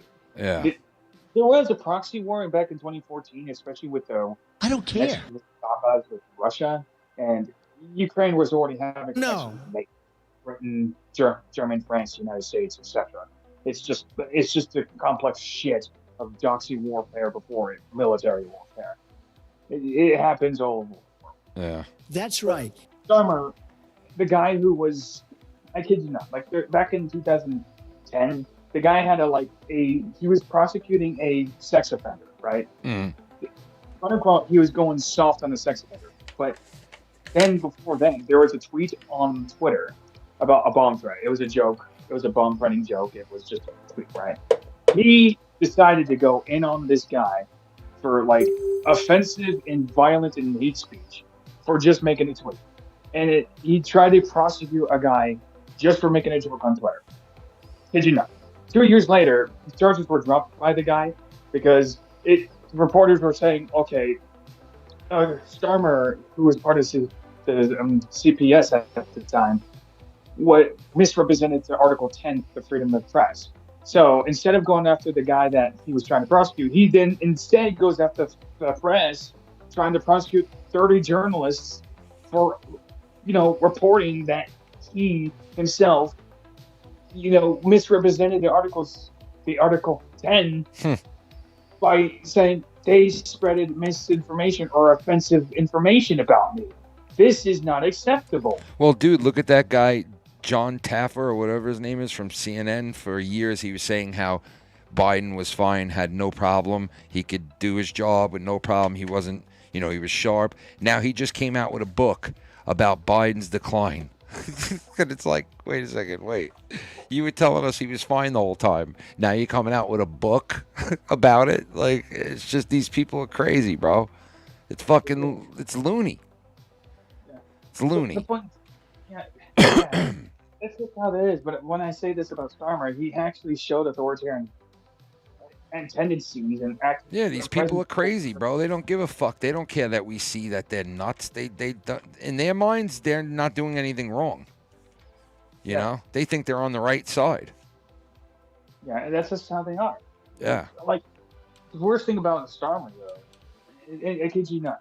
Worst thing about Starmer, though, is like he's more worried about people spreading misinformation or offensive language on the streets or on Twitter. Yeah, have them arrested for it. Illegal immigration, crazy, gang crime.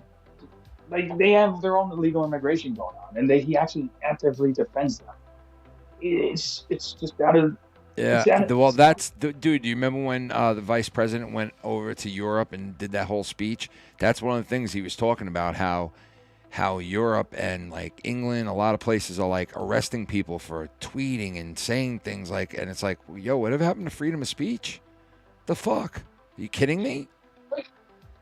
Starmer's whole campaign was going after people that said things that use offensive language. Misinformation, they call it. He hated like that. He hated. Yeah, they call it misinformation. They're like, oh, you're spreading misinformation. Meanwhile, it's like, what? That makes no sense, man. Yeah, like, these are the people we're talking about. Like, they're communist, authoritarian, right? And yet these are the same people that will point to Putin and Trump and call them a fascist. Meanwhile, they will fund a war in Ukraine and losing war. In fact, they already lost. Russia has already captured Donbass in the eastern part of Ukraine. Yet they still keep funding a war Ukraine cannot win. Keep in mind, I know. there was a person that actually just decided to join the war ever. You know what happened to him? He lost an arm. They're like, we're going to keep funding this war. They said it today, Europe. Like a bunch of people from Europe backing Zelensky because of what happened with Trump. Oh, we're going to back you. We're going to keep backing him. Yeah, keep backing a losing fight, a losing war. You know, like you're fighting a losing war. Yeah. Keep in mind, a British person actually decided, I'm going to help. Okay, I'll help the cause. Like, Britain is supporting them. You know, I'll support Zelensky too. You know what happens when he wants the cause? Fucking Gets stupid. punched. After trying to help civilians, he gets fucking hurt. He almost dies. He loses an arm. Yeah. And now he's in a hospital because he decided to try to help with the war effort. Well, looks like this is what happens when you try to fight the second most powerful freaking military in the world. You can't beat Putin. It's just the way it is. You can't win. This is what happens. A British citizen trying to help Zelensky in Ukraine nearly died. And they're still trying to fund it. Yeah, it's stupid at this point. It's a losing war. Just like, you know, come on. Like, end it now. It's time to end it. Like, a lot of people don't understand. This is what I'm telling people. Zelensky is just sending conscripted people to die. Dude, yeah. The people, dude, those videos of him grabbing just people off the street and they're fighting to like, not be put in a truck to go fight in this war. It's fucking crazy, man. It's insane. Yeah. It's crazy that they're taking people off the fucking streets. Yeah. Like, and like harboring this on Twitter, they're telling people, like, dude, you don't understand. $750 billion from the United States on like a daily basis to fund a losing war. Yeah. Russia has already captured Donbass. And they want more money. And they want more. Yeah, and it's insane. Worst thing about it is people are calling Trump a traitor, as they are saying, I stand with Zelensky in Ukraine, including other NATO's members. NATO, even though United States is the biggest funder of NATO, even though they are the most powerful member of NATO, and NATO is the only reason why NATO is powerful is because of the United States. Guess what? They also decided I stand with Zelensky too. So I saw that. Yeah. A traitor for Russia. Yeah, I'm glad you guys all stand with Zelensky in a fucking losing war. That you, it's like you people are fucking out of your minds. Stand with Zelensky. They're actually calling him a traitor just because he decided to stop all funding to Ukraine. All funding. And then they call him a traitor for that. Meanwhile, you have to see the cognitive dissonance of this. To me, I can't wrap my mind around it. It has to it's just straight up cognitive dissonance. To say Trump is a traitor to Putin, he sold out to Putin. We're going to stand with Ukraine to help fund a war, whom isn't an ally to the United States whatsoever. Who knows, man? Do you not understand the irony here? Yeah. The irony long time. Isn't it saying I, as a person of NATO or from a person of the United States, saying I stand with Ukraine? The same guy Zelensky that literally said to the United States that your women and children are going to die. Yeah. He said, all right. Thank you, darling. Correct me if I'm wrong, but isn't that an act of war threatening U.S. civilians as a president? Yeah, yeah. The Secret Service. And then people go, I stand with Zelensky. I know, it's sickening, bro. It really is. Just because he got in a fight with Trump, now these people are like, we're with Zelensky now. Great relationships. Yeah, we're for him now. You didn't give a fuck a month ago. Now all of a sudden you care. That's We great. can't beat Mexico at the border or in trade. That's cognitive dissonance. They call Trump a traitor, call anybody else that supports Trump a traitor because, then you must support Putin. But meanwhile go, I support Zelensky, a freaking Jewish guy who keeps civilians to die. But hey, he's a good person. Look, he's hugging children. Yeah. Oh, man. Is it 10? Oh, shit, it's 10. I got to get off now. I got to be up at 6, brother. Yeah, well, that being said, fuck them NATO members. Yeah, dude, then fuck, dude. That's why NATO's a sham, bro. Like, we know it is. Like, you know the deal. Anybody with a real brain knows that, the whole fucking NATO situation, it's all a bunch of bullshit, and that's why Trump pulled out of so many things like that, because it is all bullshit, the French, that fucking stupid thing that he pulled out of with the French, and You know, like all this stupid shit with the what was it, the global warming and all this shit that he pulled out of, that we were sending millions of dollars to that shit too. It's like nobody fucking wanted anything to do with it, man. We weren't even asked if we wanted anything to do with it. Our stupid politicians just sent fucking money there without asking. You know, it's like, and these people are upset about it, man. I can't wait to see how they'd react once we all get money or they pay down our debt for the first time ever. And we're like, that's why I pray prices come down of so many things soon, and like we see something good out of all this, so we could put it right in their fucking faces. Honestly, I do too. And by the way, speaking of, like, I heard the press and Al Green. There was more support for Al Green disrupting a hearing. Yeah, that guy was pathetic, dude. Fucking pathetic. I ain't never seen so much support for somebody just disrupting a hearing over a personal Barack Obama. That is downright diabolical. Yeah, it was Just stupid, because you man. don't like President Trump. Okay. You could give them a wedgies and shit. They were not Rosie minded O'Donnell. fools. Putin. Anyway, Well, anyway, Bullsy, thanks for coming on, brother. yeah, I'll let you go, man. All right, dude, Thanks. I'll talk to you. Bye. All right, later. The Bullsinator, Darth Bullsy. Go check out Darth Bullsy. Check out his streams that he does and go give him some love. And Putin. hey, Donald Trump, who do you hate? Putin. Rosie O'Donnell. Who do you like? Saudi Arabia. You do? Who else do you like in our chat? Tiffany. Yeah, Tiffany's cool. Tiffany's cool. I haven't seen her in the chat in a while, but she's cool. You like her? You like Tiffany? Tiffany. Okay. I got you. What about Donnie Don? Kai, Donnie, Don. Yeah, he's a good guy, right? You like Japan? Japan. Yeah. What about Ivanka? Ivanka. Yeah, she's a good girl, Ivanka, right? Yeah. All talk. She's all talk. Really? I didn't know that. But do you love her? But do you love her? Is what I want to know. Do you love your woman? I love you. You love me? I will be. It's going to be a beautiful thing. I will be. It's going to happen. I will be nasty. I will be nasty. Not so small. Damn, Donald. What do you think about all these Democrats that were at the place last night watching you, man? How you feel about them? Nasty. They're nasty, right?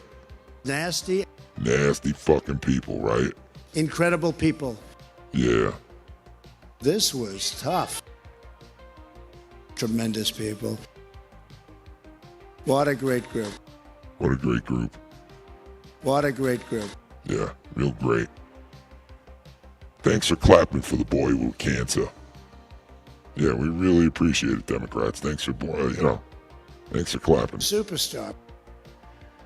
But anyway, folks, thank you for joining me on this Thursday night. I will see you guys very soon.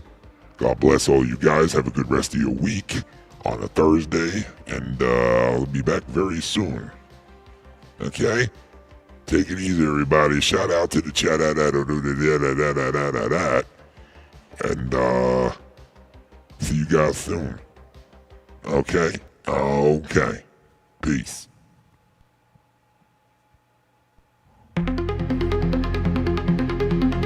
That's right. That's all right. Thank you, darling.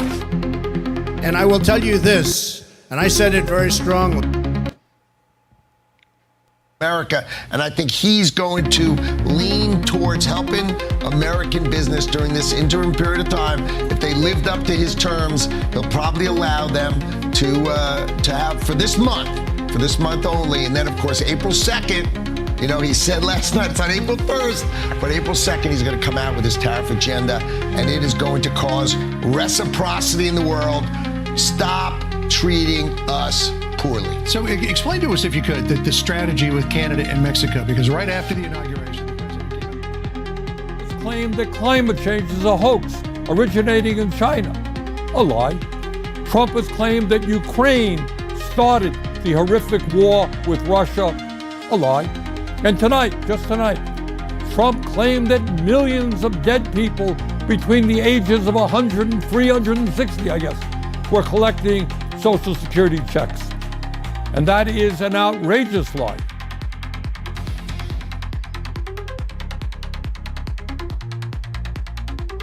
News. I have really tried to focus on self-care. I have Saw Trump swear in.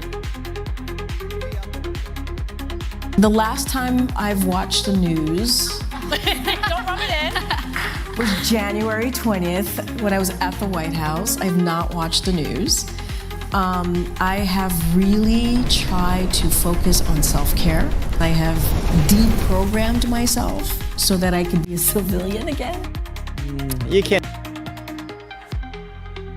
Person who I believe was a true patriot. That was shocking that they did. Got cooed. Firing squad, and I had never seen anything like it before.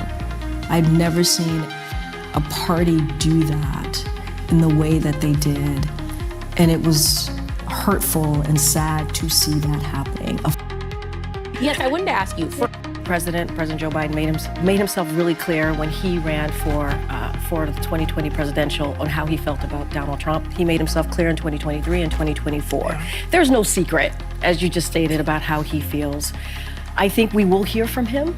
I think he will be very clear. He's always been very honest with the American people, so I have no doubt that we will hear that. Look, I also think, and this just goes back to the Democratic Party. Who are we? What are we fighting for? What are we standing up for?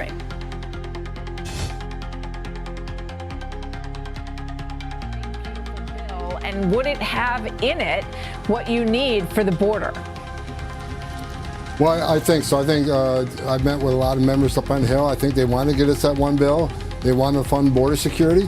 Look, we got illegal crossings down 97%, but we need more money to make that permanent. Get it down to 100%. Have zero gotaways. We got a massive deportation operation we got to run. We need more beds. We need more airplane flights. We need more officers. And look, we got 300,000 missing children we got to find. So we need money to get all these things done for the president.